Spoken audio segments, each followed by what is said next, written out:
Brainstorming yang tadi sudah kita peragakan.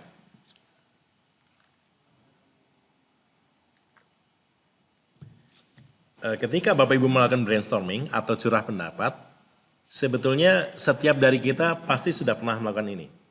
Di kantor kita masing-masing dalam rapat-rapat kerja, rapat teknis, rapat koordinasi di kantor kita ya, atau antar bagian atau antar instansi, yang namanya teknik brainstorming itu sangat sering dilakukan. Tapi mungkin ada tahapan-tahapan yang tidak kita lakukan sepenuhnya. Nah, Bapak Ibu, ternyata brainstorming itu punya aturan main ya, yang namanya rules of brainstorming. Di layar ini tampak bahwa ada 7 ya aturan yang kalau ini kita ikuti, kita bisa mendapatkan hasil brainstorming yang maksimal. Yang pertama, defer judgment. Ada yang bisa menjelaskan apa maksudnya defer judgment?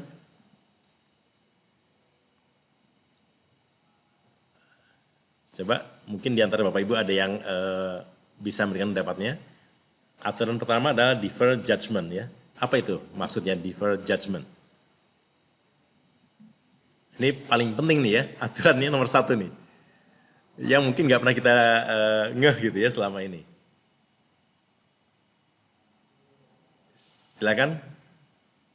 Yang mau mencoba, nggak usah takut salah. Yang namanya kreatif itu nggak takut salah gitu ya. Dan pendapat. Menyampaikan pendapatnya Pak, menyampaikan. Iya, silakan Bu Yunita. Menyampaikan pendapatnya atau pemikirannya terhadap satu hal. Oke, masih belum. Siapa? Hampir. Mungkin jangan pernah menjudge atau menilai duluan. Betul sekali Bu Ani, betul ya. Jadi yang paling pertama harus kita jaga Bapak Ibu dalam forum brainstorming atau forum curah pendapat, jangan sekali-sekali kita menghakimi pendapat orang lain atau menganggap pendapat orang lain itu konyol atau nggak masuk akal atau pendapat yang aneh dan sebagainya. Pokoknya jangan kita menjudge ya, jangan kita menilai seperti kayak gitu. Karena apa? Karena kalau kita lakukan itu Bapak Ibu, secara psikologis akan membuat pikiran-pikiran liar yang kreatif itu akan terhenti. Orang menjadi segan untuk menyampaikan pendapatnya, padahal siapa tahu pendapatnya pendapat yang bagus gitu ya, pendapat yang luar biasa. Oleh karena itu betapapun nyelenehnya pendapat orang, Bapak Ibu harus tampung.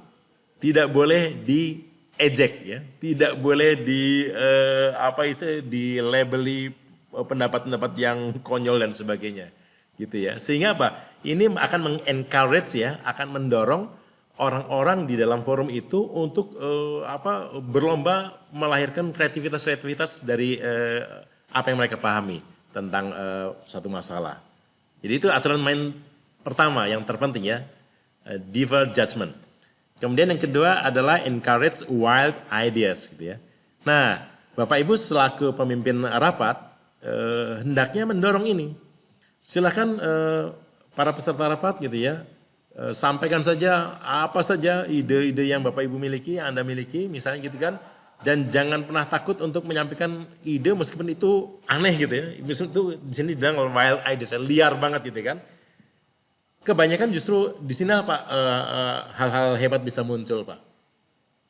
Sehingga Bapak Ibu harus dorong ini, Bapak Ibu mungkin perlu bikin namanya trigger atau pelecut, misalnya Bapak Ibu mencontohkan pendapat sesuatu yang itu pendapat yang aneh, liar, tapi ternyata bisa itu dipakai gitu ya. Atau pendapat lain yang liar tapi nggak bisa dipakai, ya nggak apa-apa juga gitu kan. Intinya peserta itu jangan sampai merasa sungkan gitu ya, untuk bicara sebebas-bebasnya. Itu harus dijamin sehingga nyaman buat para peserta rapat, para peserta forum brainstorming ini untuk menyampaikan gagasan-gagasannya masing-masing. Gitu ya. Kemudian yang ketiga, build on the ideas of others, gitu ya. Nah, kira-kira apa nih maksudnya? Silakan. Menghindari terlalu banyak ide, Pak. Halo. Menghindari terlalu banyak ide, bukan Pak, bukan. Menambahkan ide orang. Semua ide. Menerima ide-ide orang lain, Pak. Membangun ide-ide yang Ya. alternatif. Menambah ide orang Ya, lain, itu Pak. betul yang disampaikan Bu Yunita ya, menambahkan. Ide orang lain. Mengembangkan ide orang lain. Betul. Mengembangkan ya. Benar. Mengembangkan ide orang lain. Menambahkan, mengembangkan ya, memperkaya ide orang lain. Itu artinya apa? Artinya kalau Bapak Ibu menangkap ada salah satu dari peserta yang punya gagasan yang bagus, jangan segan untuk mendukung gagasan itu dengan memperkayanya. Sehingga dia akan makin berkembang, makin terasah ya, makin kelihatan bersinarnya.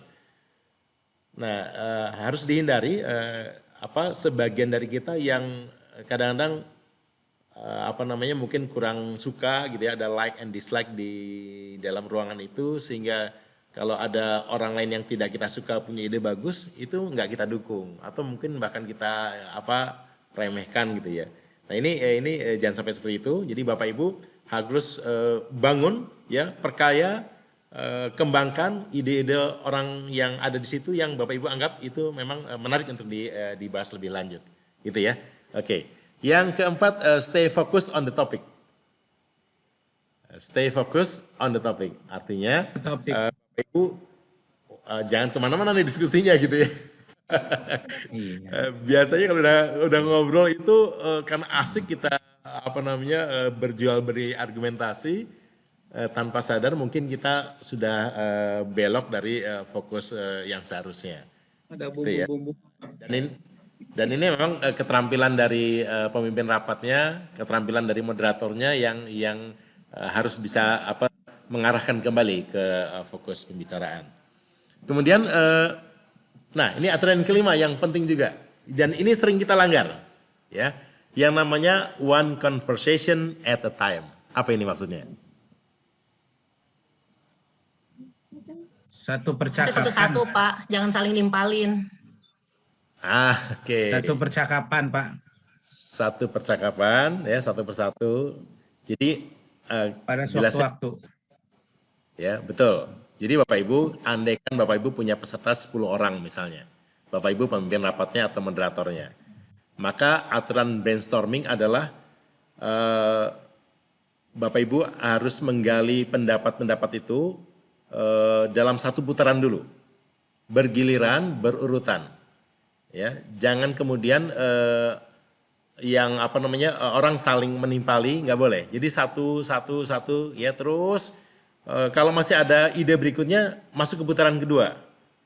Terus satu lagi, terus kalau misalnya di antara peserta ada yang belum punya gagasan, maka di skip dulu, dilewat dulu, beralih ke orang di sebelahnya.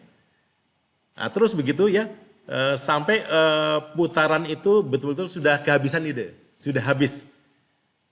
Nah, ketika dia belum habis, terus putaran berikutnya dilakukan. Ini namanya kita one conversation at a time. Jadi dalam satu putaran satu pendapat ya. Pendapatnya jangan misalnya punya 3-4 pendapat, jangan, satu aja dulu. Nanti terus berputar. Sehingga apa? Sehingga ini manfaatnya adalah memberikan kesempatan yang sama kepada setiap orang untuk didengarkan pendapatnya. Jangan ada yang mendominasi di sini ya, jangan ada yang menguasai sehingga orang lain merasa aduh kapan gue ngomongnya nih gitu ya. Kira-kira seperti kayak gitu. Oke, kemudian aturan yang ke-6. Be visual. Apa ini kira-kira? Jadilah Terlihat, visual. terlihat. Jadilah visual. Visual. Apa itu? Ya, be visual itu apa artinya? Gambar, tapi pengertian di sini mungkin dengan memberikan contoh, Pak. Idenya memberikan contoh mungkin. Berikan gambaran atau ditambah dengan dibantu dengan visual Pak. Jadi membantu ide itu jadi lebih real, lebih terlihat. Iya,